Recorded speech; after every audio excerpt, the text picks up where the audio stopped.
नमस्ते my all soul family, कैसे हो आप सभी। आई होप आप सभी बहुत अच्छे हो और बहुत ज़ोरों शोरों से अपना इनर वर्क भी कर रहे हो। और इस पितृपक्ष के टाइम पीरियड पे आप लोग अपने अपने पितरों के लिए बहुत सारे रिचुअल्स और बहुत सारे समाधान, बहुत सारी मेडिटेशंस भी कर रहे होगे। चलो, तो एक तो पितृपक्ष का वीडियो मैं बना चुकी हूँ कि क्या करना है क्या नहीं करना है। और जो लोग मेडिटेशंस को अभी तक फॉलो नहीं करे हो वो लोग प्लीज़ आप लोग मेडिटेशंस को फॉलो करो। लास्ट वीडियो के कमेंट बॉक्स में लिंक दिया हुआ है। और आज एक विशेष चैनलिंग को, या फिर यूँ कह लो कि बहुत ही अर्जेंट बेसिस पे ये जो वीडियो है मैं बना रही हूँ। वैसे तो मुझे वीडियो बनाने की कोई इच्छा नहीं थी अभी फ़िलहाल के लिए। एक ही बार सोचा था 10-10 की पोर्टल की वीडियो बनाऊँगी, बट ये बहुत ही अर्जेंट मैसेज है जो डिवाइन के तरफ से मुझे देना है। मैंने हमेशा आप लोग अपने पितरों को लेकर जो है बहुत सारे अनदेखा किया करते हो, तो अब जो है आप लोगों के साथ साइन और सिम्टम्स अगर रेजोनेट हो रही हैं तो फिर समझ लो कि ये आपके एंसेस्टर का मैसेज है जो आपको मेरे द्वारा या फिर डिवाइन के द्वारा प्रोवाइड किया जा रहा है। ठीक है, सबसे पहले मैं बात करूँगी, आप लोग इस जब से पितृपक्ष स्टार्ट हुआ है उसके पहले से 2-3 दिन पहले से आप लोग की एनर्जी क्या फील कर पा रहे हो। और अगर उस टाइम पीरियड पे भी जो लोग नहीं फील कर पाए थे, अभी 2-3 दिनों से आप लोग बहुत ज़्यादा ग्रसित हो और नेक्स्ट कुछ दिनों तक ये एनर्जी आप लोगों के साथ रहेगी। क्योंकि इस टाइम पीरियड पे इसलिए मैं बना रही हूँ क्योंकि अभी तो पितृपक्ष बस ख़त्म होने वाला है, लेकिन अभी आप लोगों की पर्जिंग और ज़्यादा स्टार्ट हुई है। और ये मैसेज इसलिए मुझे कन्वे करना है आप लोगों को क्योंकि अगर आप लोग इसको अनदेखा कर रहे हो तो नेक्स्ट आने वाले टाइम पीरियड में सरफिशिंग और ज़्यादा बढ़ेगी और आप लोगों को और ज़्यादा दिक्कतों का सामना करना पड़ेगा। तो इनर रियाल्म पे आप लोगों को क्या फ़ील हो रहा है कुछ दिनों से। सबसे पहले तो आप लोगों की रूट चक्रा की जो अभी स्थिति है बहुत ज़्यादा पर्जिंग हो रही है। रूट चक्रा बहुत ज़्यादा कार्मा क्लियरेंस चल रहे हैं, आप लोगों की एनर्जी बहुत ज़्यादा रिलीज़ हो रही है, बॉडी बहुत सिविर कर रहा है आप लोगों का, ड्रीम्स आ रहे हैं आप लोगों को बहुत ज़्यादा। और रूट चक्रा से रिलेटेड मतलब आपको या तो पाँव में सडन बहुत ज़्यादा दर्द हो रहा होगा, वेन की प्रॉब्लम हो रही होगी, अगर किसी को साइटिका है या फिर पाइल्स है, या फिर आप लोगों को एनस पेन के से रिलेटेड कोई समस्याएं हैं, या फिर आप लोगों को जो है इंटरनली बॉडी पार्ट से रिलेटेड अगर कोई समस्याएं हैं तो वो सारा कुछ आप लोगों को एकदम से उभर के सामने आ रहा होगा। ठीक है, इसके अलावा भी आप लोगों को और जो सिचुएशन फील हो रहा होगा वो ये है कि इस टाइम पीरियड पे आप लोग पाँव से मतलब जॉइंट पेन से रिलेटेड बहुत ज़्यादा समस्याओं को फेस कर रहे होगे, ब्रीदिंग इशू बहुत ज़्यादा हो रहा होगा, सफोकेशन बहुत ज़्यादा हो रहा होगा, ट्रिगरिंग भर भर के मिल रही होगी। मतलब अचानक सडन डीएम से बातचीत हो रही थी और डीएम ने एकदम से ट्रिगर कर दिया, या फिर आपके आसपास के लोगों ने बहुत ज़्यादा एकदम से ट्रिगर आप लोगों को कर दिया। इस तरह की सिचुएशंस जो है वो आप लोगों को सरफेस पे आ रही होंगी इस टाइम पीरियड पे। और बहुत ज़्यादा जो है वो लेथर्जी से गुजर रहे होंगे, या फिर लेथर्जी नहीं भी लग रहा होगा तो इंट्यूशंस तो बहुत कुछ आ रहा होगा आप लोगों को कि मुझे ये करना है वो करना है। बट बहुत किसी के साथ ऐसा हो रहा होगा कि वो लोग अपने इंट्यूशंस को फॉलो नहीं कर पा रहे हो, या तो फिर नींद आ जा रही है मेडिटेशन करते वक्त, आप लोग मेडिटेशन को नहीं कर पा रहे हो, या फिर जो मैसेज आप लोगों को मिल रही है उसको किसी तरीके से फॉलो नहीं कर पा रहे हो, अपने स्टेप को आगे नहीं बढ़ा पा रहे हो। एक स्टक वाली एनर्जी है जिसमें आप लोग बहुत ज़्यादा खुद को स्टक फील कर रहे हो। ठीक है। ये सारी सिचुएशंस आप लोगों को समझ में आ रही होगी। ड्रीम में या तो आपको अपने एंसेस्टर का ड्रीम दिखाई दे रहा होगा, या तो फिर आपको बहुत उल्टे पुल्टे ड्रीम दिखाई दिए जा रहे होंगे, और सुबह उठकर फिर कुछ याद रह रहा होगा, कुछ बहुत किसी को याद रह रहा होगा, या फिर बहुत कोई भूल भी जा रहे होंगे। ठीक है। हार्ट चक्र से रिलेटेड बहुत ज़्यादा ट्रिगर मिल रहा होगा, इमोशनल डिसबैलेंस बहुत ज़्यादा हो रहे होंगे, रहते रहते आप लोगों को बहुत ज़्यादा हैवीनेस एनर्जी फील हो रही होगी और रोना आ रहा होगा, या तो फिर एकदम से जैसे कि कोई रीज़न नहीं है, विदाउट एनी रीज़न बहुत ज़्यादा रोना आ रहा है, और फिर उसके बाद जब रो लिए तो मन हल्का हो गया, फिर आप लोग ईज़ी फील कर रहे होगे। ठीक है, थोड़ा सा आप लोगों को पीस मिल रहा होगा। तो इस जैसे सिचुएशन में अगर आप लोग हो पिछले कुछ दिनों से, तो आप लोग समझ लो कि ये डेफिनेटली आप लोगों के एंसेस्टर के साइड का मैसेज है। और एक बात, इस टाइम पीरियड पे जैसा कि आप लोगों ने थंबनेल में देख लिया होगा, आपके डीएम के एंसेस्टर्स भी आपको कनेक्ट कर सकते हैं इन द ड्रीम, या फिर इन द मेडिटेशन, या फिर आप लोगों को इंट्यूशनली ऐसा कहा जा रहा होगा कि आप अपने डीएम के एंसेस्टर के लिए भी कुछ करो मेडिटेशन। जैसे कि मैंने लास्ट मेडिटेशन में भी बताया था कि डीएम के एंसेस्टर को भी इन्वोक करो। तो मेरे मेडिटेशन में मैंने ये भी बोला है कि अपने एंसेस्टर के साथ साथ आप डीएम के भी एंसेस्टर को आप इन्वोक करो, उनके लिए भी मेडिटेशन करो। बिकॉज़ अगर आपने अपने डीएम के एंसेस्टर को मना लिया तो फिर और कोई मतलब यूनियन तो कोई रोक ही नहीं सकता फिर, क्योंकि अगर एंसेस्टर मान गए तो फिर डीएम के बस की तो कुछ है ही नहीं। डीएम क्या करेगा, वो तो उसको तो आपके पास आना ही आना है। ठीक है। तो मैंने हमेशा आप लोगों को यही कहा है कि आप अपने जंक डीएनए को क्लियर करने के ऊपर फोकस्ड करो, फैमिली लाइनेज को क्लियर करने के ऊपर फोकस्ड करो, अपने कार्मा बैगेजेस को क्लियर करो, अपने एंसेस्टर के कार्मा बैगेजेस को क्लियर करो, तो जर्नी बहुत ईजी हो जाती है और यूनियन होना भी बहुत ईजी हो जाता है। क्योंकि अगर हमारी जर्नी स्टक होती है तो वो होता है हमारे फैमिली लाइनेज की वजह से, हमारे कार्मा बैगेजेस की वजह से, हमारे एंसेस्टर कार्मा बैगेजेस की वजह से हम अपनी जर्नी में कहीं ना कहीं खुद को स्टक पाते हैं। तो जैसा कि आप लोगों ने थंबनेल में देख लिया है कि आपके एंसेस्टर भी जो है एंसेस्टर कार्मा बैगेजेस की क्लियरेंस चल रही है, और आपके डीएम के एंसेस्टर भी आपको इन्वोक कर रहे हैं। ठीक है। तो ऐसा सिचुएशन किसी के साथ है तो फिर समझ लो कि उसके लिए ये मैसेज है कि अगर आप लोगों ने अभी तक अपने एंसेस्टर के कार्मा को क्लियर करने के लिए फोकस्ड नहीं किया है, तो मेरी आप सभी से बस यही एक मैसेज को मैं डिलीवर्ड करने के लिए आई हूँ कि आपको, क्योंकि आप लोगों को पता है कि अभी जो वर्कशॉप चल रहा है मेरा, तो उस टाइम पे जब मेडिटेशंस होते हैं तो बहुत ऐसा एक कलेक्टिव एनर्जी जो मुझे रिसीव हुई अराउंड यस्टरडे, तो इसलिए मुझे ये मैसेज आज कन्वे करना पड़ा, अदरवाइज़ मैं करती भी नहीं। कि आप लोगों ने अभी तक, जिन लोगों ने अभी तक बहुत ज़ोर शोर से इनर वर्क कर रहे हो फिर भी आपको रिज़ल्ट नहीं मिल रहा है, और बहुत तो लंबे टाइम पीरियड से इस जर्नी में हो, बट सेपरेशन को ओवर नहीं कर पा रहे हो, अगर सेपरेशन ख़त्म नहीं हो पा रहा है, या तो फिर अपने जर्नी में बार बार स्टक हो रहे हो, आगे कोई रास्ता नहीं मिल पा रहा है, मनी ब्लॉकेजेस ख़त्म नहीं कर पा रहे हो, ऐसा लग रहा है कि कोई ना कोई तो एनर्जी है जो मुझे हमेशा रोक देती है, आगे बढ़ने से रोक देती है। भले ही आप उसको साइकिक अटैक का नाम दे दो, भले ही आप उसको नेगेटिव एनर्जी का नाम दे दो, भले ही आप उसको चाहे जितने भी नाम दे दो,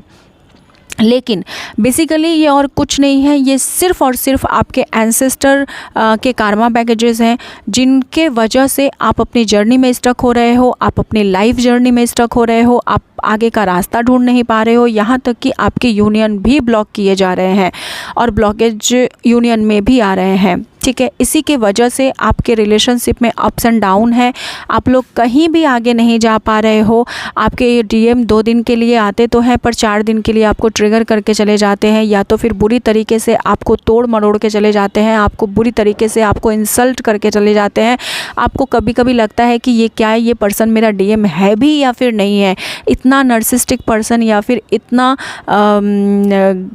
जिद्दी पर्सन या फिर इस तरीके से मुझे अवॉइड करने वाला पर्सन क्या मेरा डीएम हो भी सकता है या फिर नहीं हो सकता है। अगर इस तरह के पैटर्न से आप आज भी ग्रसित हो और बहुत सालों से जर्नी में होने के बावजूद भी, 3-4 साल से इनर वर्क करने के बावजूद भी अभी भी अगर अपनी जर्नी में स्टक हो और आप लोगों को अभी तक अपने इनर वर्क के बेसिस पे, मतलब इनर वर्क के आधार पे अब आप लोग खुद की जर्नी को खुद डिकोड कर सकते हो कि मैंने कितना हार्ड वर्क किया है इस जर्नी के लिए, मैंने कितना अपने आप को समर्पित किया है, मैंने क्या क्या किया है। डेफिनेटली हम लोगों से तो झूठ बोल सकते हैं ना, पर हमारी आत्मा हमारा सबसे बड़ा आईना होती है, हमारे लिए सबसे बड़ा मिरर होती है और हम खुद से कभी भी झूठ नहीं बोल सकते। हम एक पल के लिए परमात्मा से भी झूठ बोल देते हैं, बट अपने आप से हम खुद झूठ नहीं बोल सकते। तो खुद अपनी जर्नी को डिकोड कीजिए और आपको लगता है कि आपने अपना 100% नहीं बल्कि अपना 200% इस जर्नी को दे दिया है और अभी भी आपके इनर वर्क के बेसिस पे आपको रिज़ल्ट नहीं मिल पा रहा है, अभी भी आप अपने परमानेंट हारमोनियस यूनियन को नहीं पा पाए हो और अप्स एंड डाउन आ रहा है, ऑन ऑफ की सिचुएशन है, या तो फिर हमेशा कलह बना रहता है, परिवार में अशांति बनी रहती है, किसी का किसी से कुछ बनता ही नहीं है, आप चाहे लाख कोशिश कर रहे हो बट बहुत ऐसा पैटर्न है आपके और आपके डीएम के बीच में, आपके और आपके फैमिली वालों के बीच में, जो पैटर्न को आप ब्रेक नहीं कर पा रहे हो। खुद को बहुत ज़्यादा, कहने का मतलब यह है कि अगर आप कहीं ना कहीं स्टक फील कर रहे हो खुद को और आगे का कोई रास्ता नहीं देख पा रहे हो, तो मैं ये कहूँगी कि आंख बंद करके आप अपने एंसेस्टर के शरण में चले जाओ। और अभी तक अगर इस 15 दिनों में भी अगर कुछ नहीं कर पाए होगे तो मैं डिस्क्रिप्शन बॉक्स में या फिर कमेंट बॉक्स में फिर से मैं लिंक दे दूँगी मेडिटेशन का। उस मेडिटेशन को कीजिए, अपने एंसेस्टर को मनाने की कोशिश कीजिए। और जिन लोगों को ये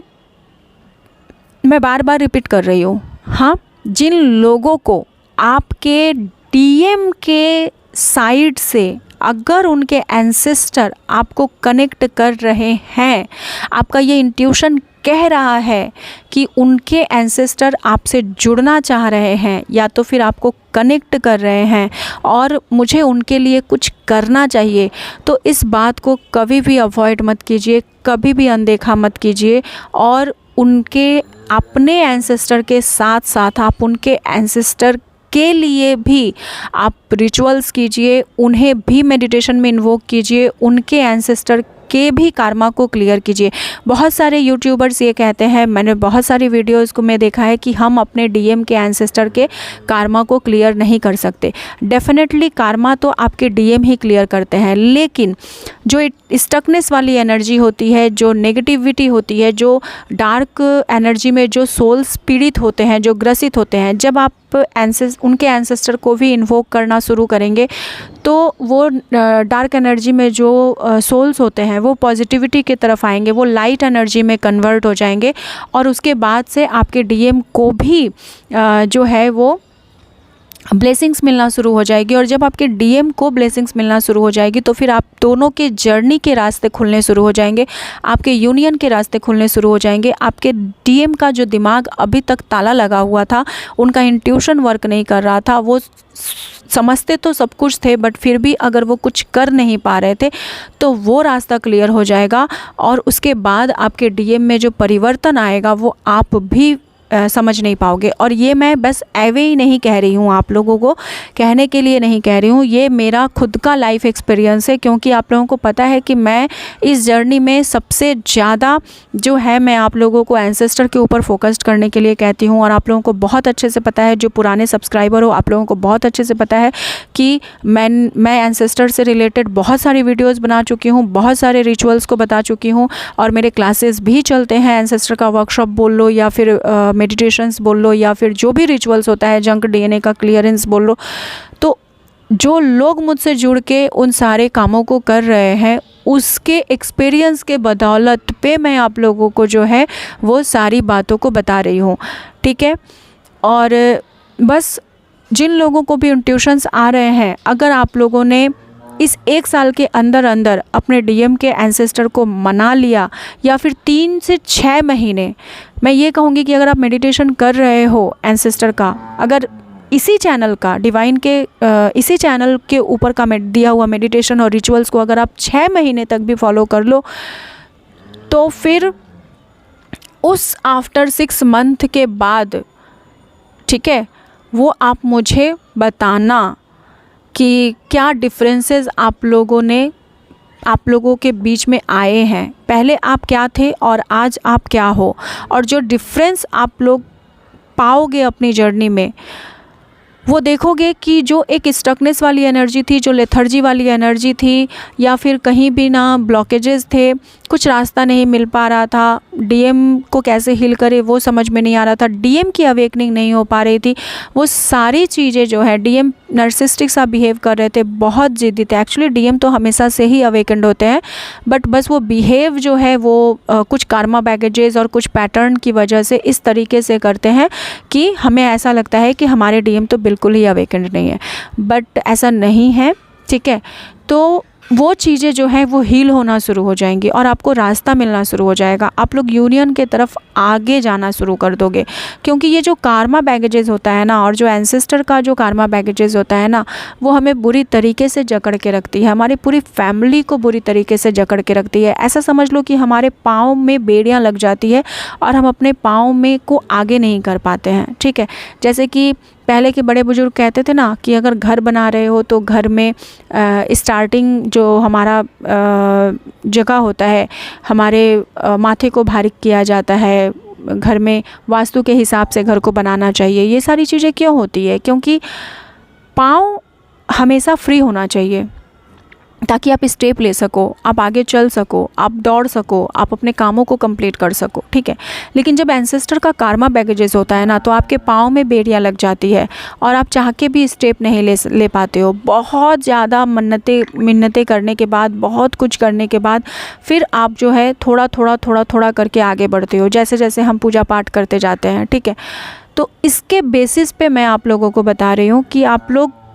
को अगर ये मैसेज कन्वे, और ख़ास करके जिन लोगों को भी आपके डीएम के एंसेस्टर कंसल्ट कर रहे हैं, मतलब आपको अगर कनेक्ट कर रहे हैं, तो फिर कॉन्ग्रेचुलेसन्स ऑल ऑफ़ यू। उन सोल्स को बहुत बहुत कॉन्ग्रेचुलेसन्स डिवाइन सोल्स कि आप लोगों को आपके डीएम के पूर्वज कनेक्ट कर रहे हैं। क्या कहते हैं ना, मैं हमेशा कहती हूँ कि अगर आपके डीएम के एंसेस्टर ने आपको बहू के रूप में या पुत्र वधू के रूप में एक्सेप्ट कर लिया, तो फिर डीएम क्या है, वो तो कुछ है ही नहीं। तो अगर आपको यूनियन पाना है, अगर आपको अपने डीएम से मैरिज करनी है, तो हम डिवाइन को मस्का लगाते हैं, ये सही बात है, हम डिवाइन को तो मनाना ही है हमें अपनी जर्नी के लिए, लेकिन उससे भी ज़्यादा हमें अपने घर के पूर्वज को मनाना है, हमें अपने घर के कुल देवता को मनाना है, हमें अपने घर के इष्ट देवता को मनाना है, जो कि आपके एंसेस्टर होते हैं। क्योंकि अगर हमारे घर के देवता ना चाहें, अगर हमारे घर के कुल देव, इष्ट देव, अगर हमारे घर के एंसेस्टर ना चाहें, तो आप अपनी चौखट के बाहर कभी कदम भी नहीं रख पाओगे। यूनियन तो बहुत दूर की बात है, ठीक है। तो हमें हमारे सबसे पहले भगवान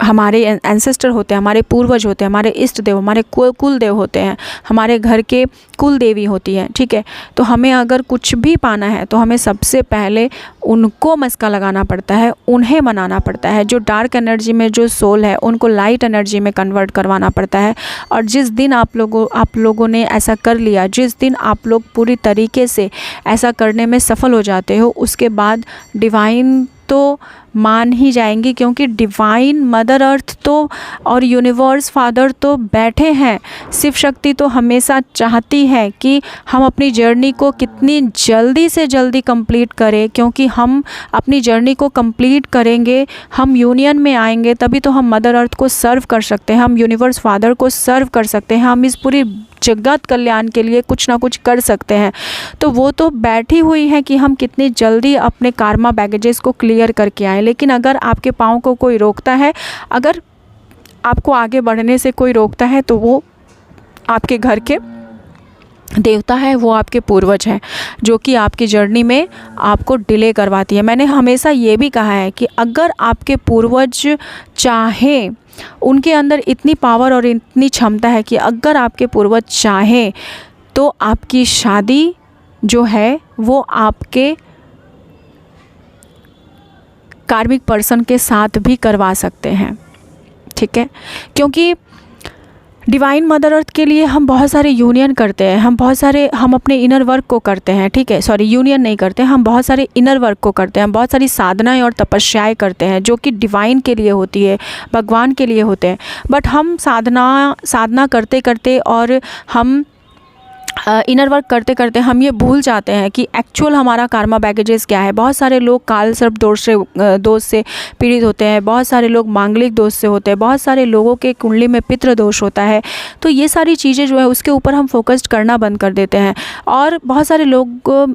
जब सेशन में आते हैं तो ये कहते हैं कि मैम मैं तो इनर वर्क कर रही थी, फिर भी मेरे डीएम ने किसी और से शादी कर ली। ये कैसे हो सकता है? क्योंकि मैं तो डिवाइन मदर अर्थ को सर्व कर रही थी।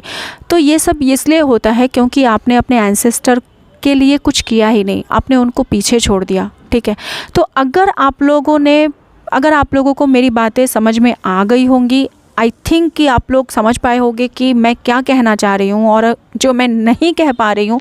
आई थिंक शायद आप लोग अगर इस तरह की सिचुएशन को से ग्रसित हो और इस तरह की सिचुएशन से अगर आप लोग पीड़ित हो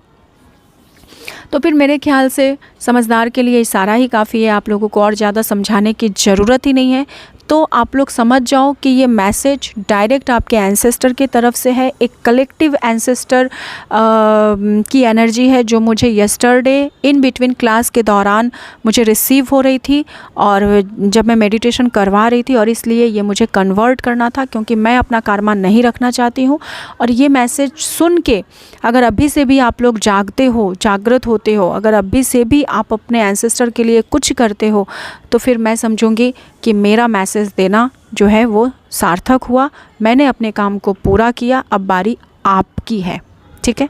so thank you all of you. जय महाकाली माँ, जय शिव शक्ति, राधे राधे। और आज पितृपक्ष के टाइम पे अपने जिन लोगों ने भी लास्ट तक इस मैसेज को सुना है, अपने पूर्वजों के लिए, अपने देवताओं के लिए, अपने कुल देव, इष्ट देव और स्थान देव के लिए, अपने कुल देवी के लिए जय जरूर कहना। Thank you so much all of you. जय महाकाली माँ, जय शिव शक्ति, हर हर महादेव, राधे राधे।